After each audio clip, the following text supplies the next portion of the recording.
Hello and welcome to King's Quest. Now this is neither a sequel or a reboot, this is more of a reimagining.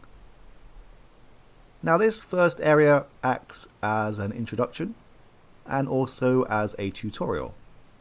So let's begin.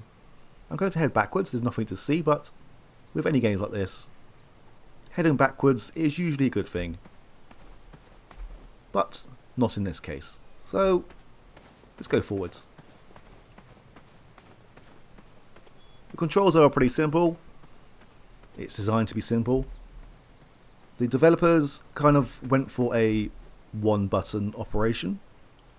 And you can control this with either a controller or the mouse and keyboard. Although you don't really use the mouse that much.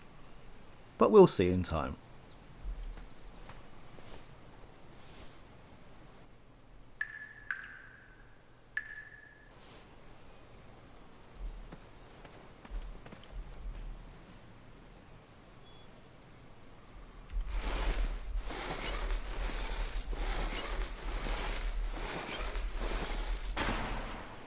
Aha, so he's the silent type.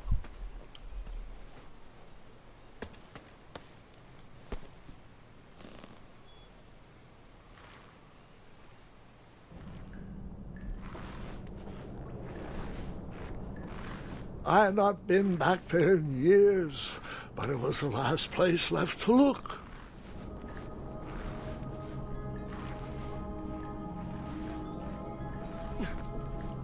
Those lost wishes weren't the treasure I was after.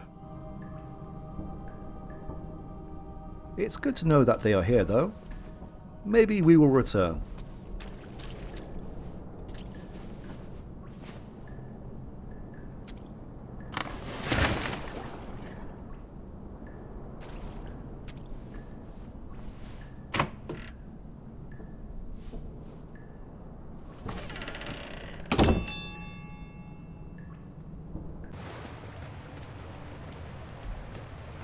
It was not exactly as I remembered it, but it wasn't all that different either.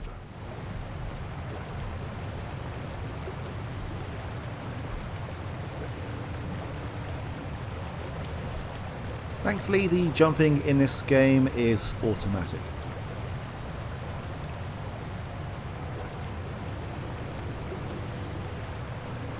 And so is the climbing, thankfully.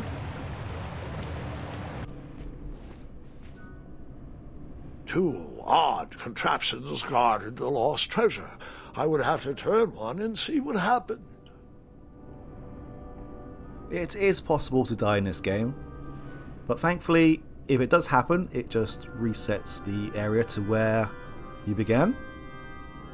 I will show off the death sequences in another video, but for now, let's try to get through this in one piece.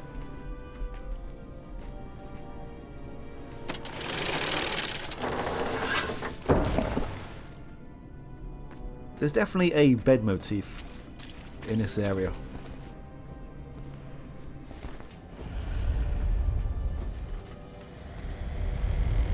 Buckets, barrels, butter churns, and beds were jammed in every nook and cranny of that cave. It all seems so familiar.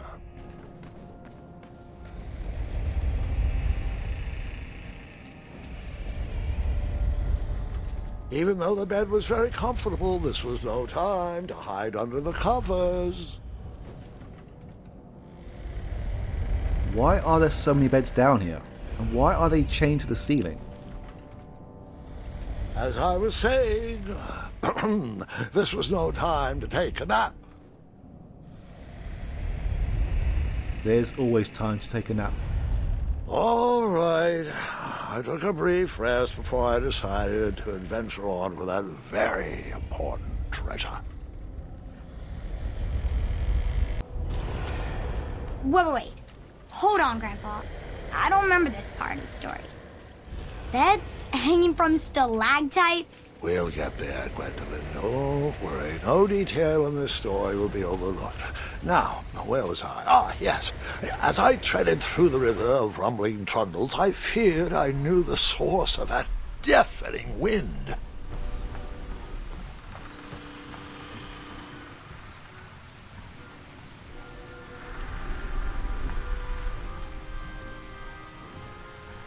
nestled beneath a slumbering pile of teeth and claws was... Fabled mirror. Oh, so you remember this part of the story.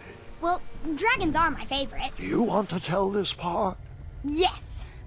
King Edward sent me, the greatest knight in all of Daventry, on a quest to return his stolen mirror.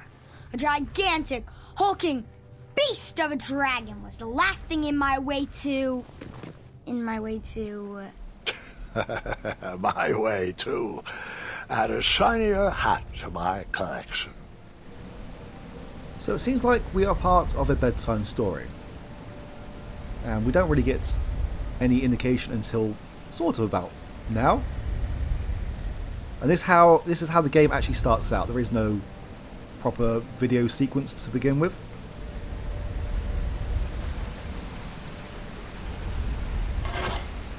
I tried to turn that crazy contraption, but it was missing a handle. Someone tampered with it, creating some silly conundrum.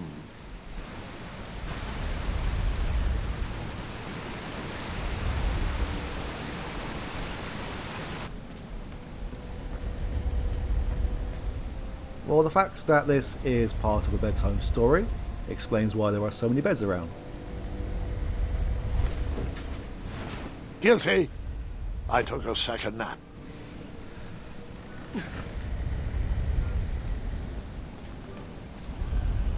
Volumes of old books with foreboding titles clutter the shelves of that strange bedroom. How to Tame a Dragon, Breaking the Spirit of Hideous Beasts, Amateur Spells to Impress Your Friends with. No books about recovering missing handles, though. This looks very much handle-like shaped.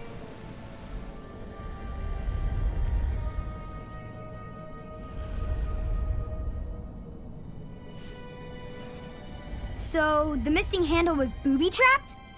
What did you do? Well, I used my cleverness to outsmart the trap.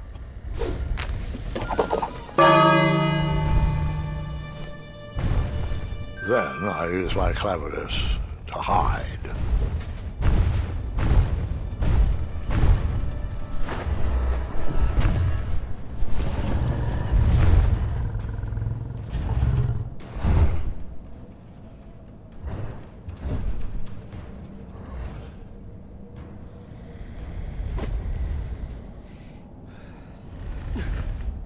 Luckily, that half-blinded beast never noticed me in bed. A dragon's eye must be really hard to pierce with an arrow. At archery lessons, I can barely hit a hay bale.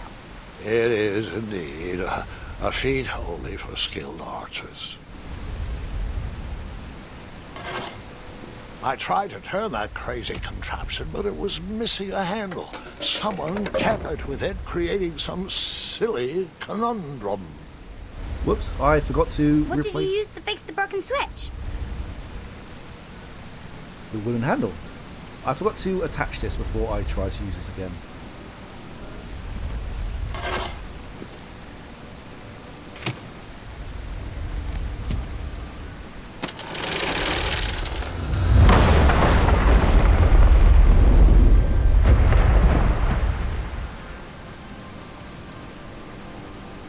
Okay, so the bell woke up the dragon, but this bridge slamming down did not. I believe that running is the default animation. We are able to walk though, which may come in handy sometimes. We'll see. The dragon's chains were coiled around a gigantic switch mounted to the cave wall.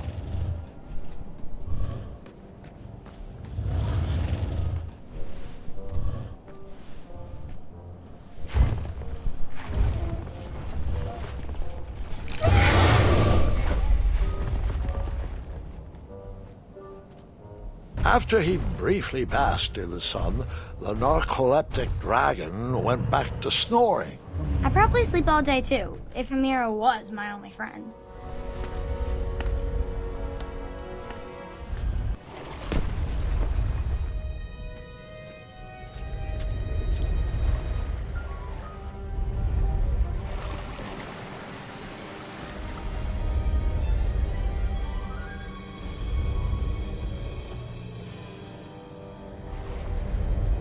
The game isn't always like this. It's only like this during certain segments. Right now we need to get through certain puzzles, but the majority of the game centers around talking to people and general adventure game stuff. Now, it may become as no surprise that if you get hit by this, then you get hurt. Fatally. I'm in no rush to get through this.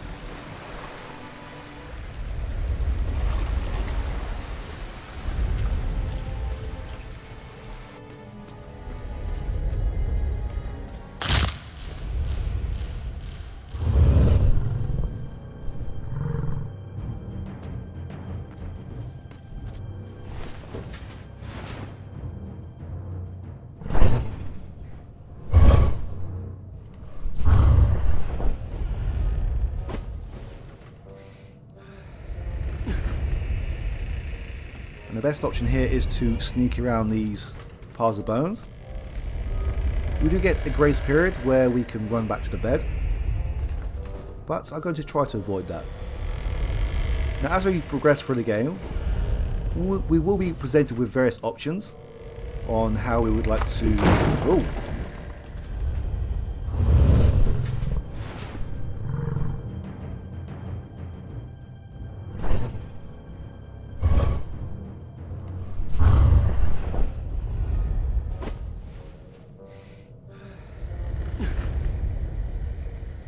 As I was saying before, I was rudely interrupted. We will be presented with various options on how we want to portray ourselves as a future king. We can continue down one of these three paths, or we can mix it up. It's up to you entirely. We can try to become a brave king, a king who is wise, or we can become a king who is kind. Now, I'm going to try to become a kind king. Whoever designed this trap thought they were pretty clever, but I would probably find a way to hit that unreachable switch.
I was going to say, that bridge looks rather heavy.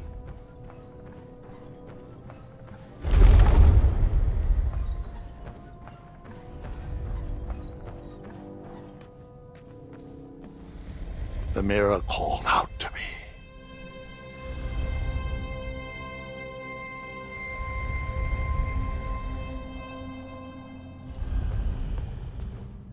Are these stakes?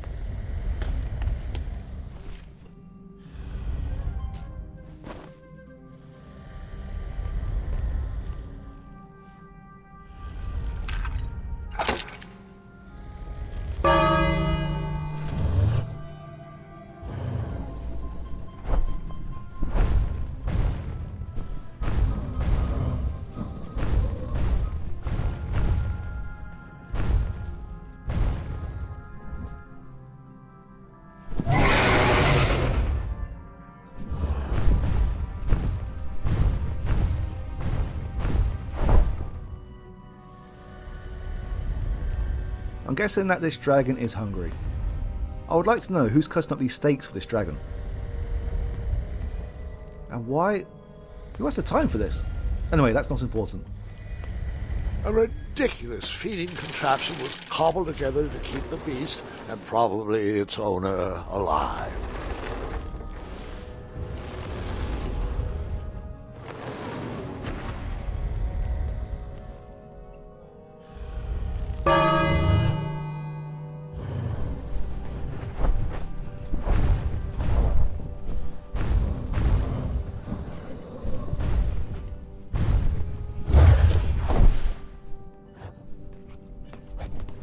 I wonder.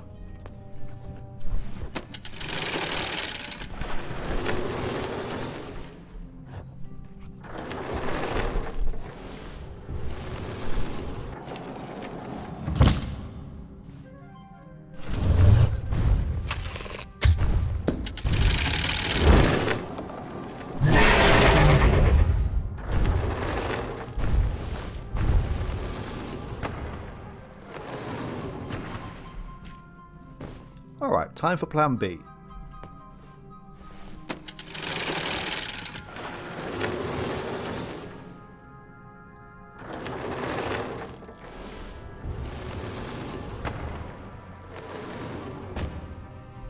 Now that's a waste of food.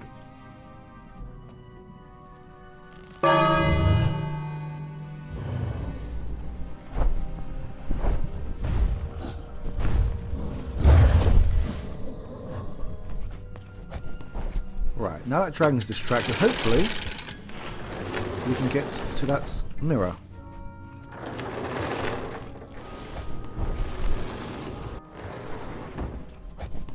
Ah, there we go. Nice and easy.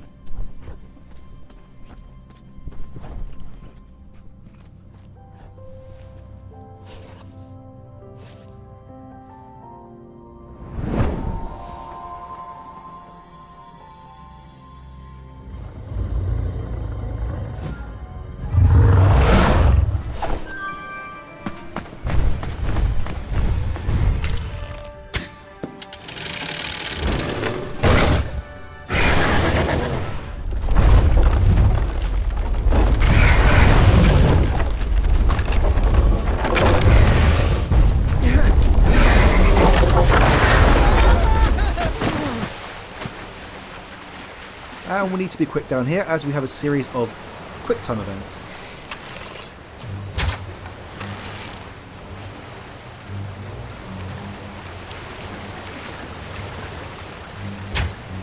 And yes, if you miss these, you die.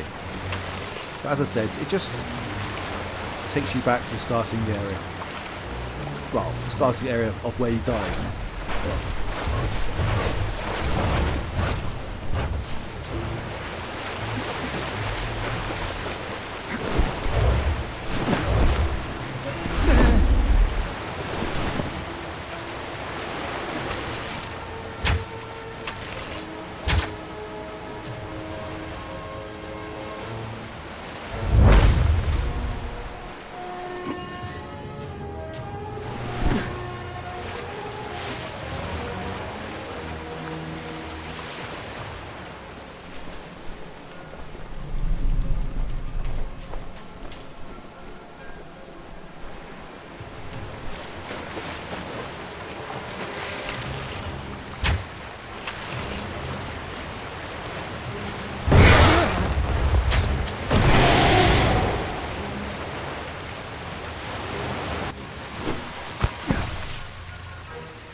Here, but yes, you need to run. If you don't, then you get crushed.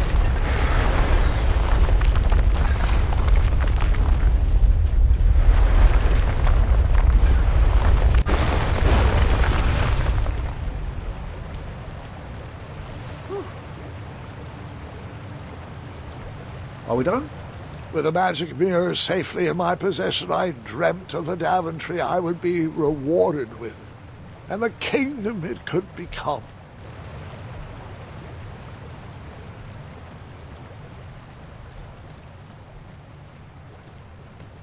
And we are out of here.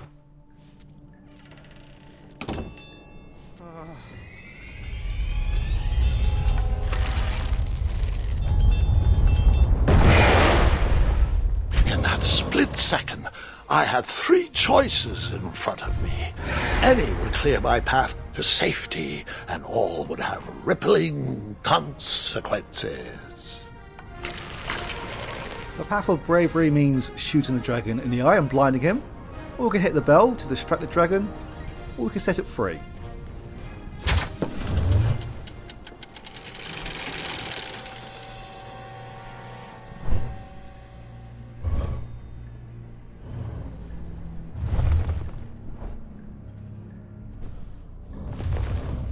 Setting it free is the act of kindness.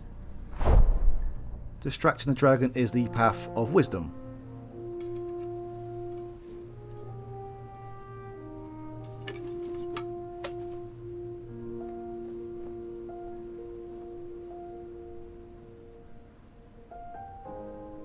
My hands were shaking and my arms could barely grip the rope, but with the last of my strength I climbed out of the well and headed back to the castle. Ever since the magic mirror returned, its reflections have warned the kingdom of danger, kept our family safe, and it has exposed many troublesome crumbs tangled in my beard. Yeah. King Edward was so proud that you returned his lost treasure that he made you king. Everyone knows that part. Now, can we get back to that dragon? Gwendolyn, there is so much more to my stories than dragons. I hope this old cap will be remembered for far more than the action tattered across its brim, sewn into the seams of many hidden adventures. All right, let's get back to the dragon. Tell me everything. Like, why did you set the dragon free even though he was trying to eat you? I set him free because, well, over the years I realized that the dragon was not the despicable, hideous beast Daventry had made him out to be. He was just a caged animal that was never shown any kindness. On that day, I forgave the dragon for his atrocious past. You have such a bizarre way of making friends, Grandpa. I guess I do too. I'm known as Gwendolyn the Popular back home. But only to my stuffed bunnies. I've always found it best to pursue friends where I can, though they don't always feel the same about me. All right, you two. Grandpa needs to rest. Gwendolyn, it's way past your bedtime. Sleep well, Grandpa. I'll be back first thing in the morning. I don't need rest. I'm as spry as I've ever been, though I wouldn't mind a slice of magic fruit.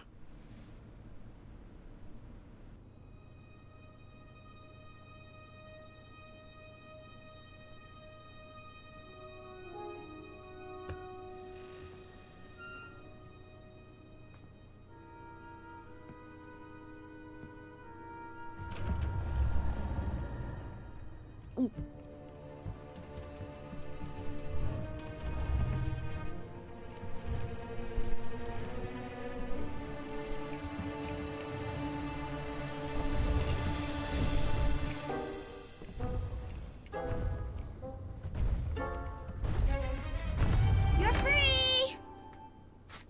Roar!